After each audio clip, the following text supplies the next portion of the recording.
আসসালামু আলাইকুম বন্ধুরা, আবারও আপনাদের মাঝে হোমিও এইড চ্যানেলের পক্ষ থেকে আমি ডাক্তার জে.এম. হাসান চিশতি হাজির হয়েছি।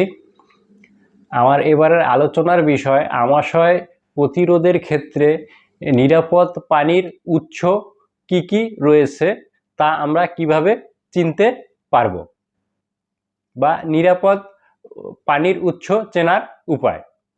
তার আগে আবারও বলছি, যারা এখনও আমাদের এই চ্যানেলটি সাবস্ক্রাইব করেননি তারা দয়া করে চ্যানেলটি সাবস্ক্রাইব করে নিন এবং পাশে থাকা বেল আইকনটি প্রেস করে রাখুন, যাতে পরবর্তী নতুন ভিডিও আপলোড হলে সাথে সাথে আপনার কাছে নোটিফিকেশনটি চলে আসে।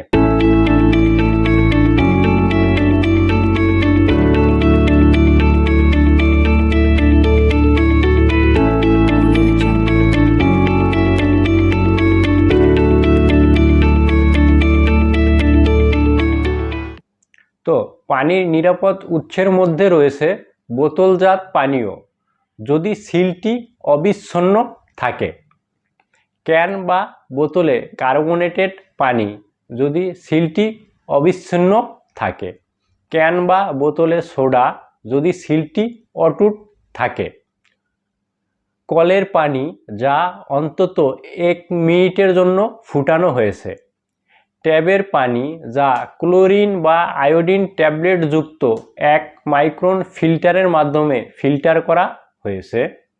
আমাশয় সাধারণত 1 সপ্তাহের মধ্যে চলে যায় এবং কোনো রকম প্রেসক্রিপশন বা ওষুধের প্রয়োজন হয় না।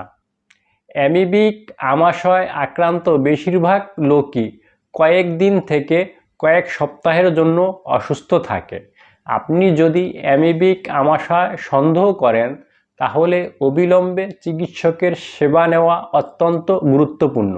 এই ধরনের আমাশয় সৃষ্টিকারী পরজীবী থেকে মুক্তি পেতে আপনার ডাক্তারকে অবশ্যই ঔষধ লিখতে হবে।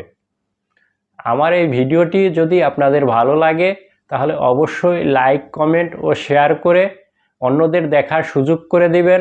ভালো থাকবেন, সুস্থ থাকবেন, হোমিও এইডের পাশে থাকবেন। আল্লাহ হাফেজ।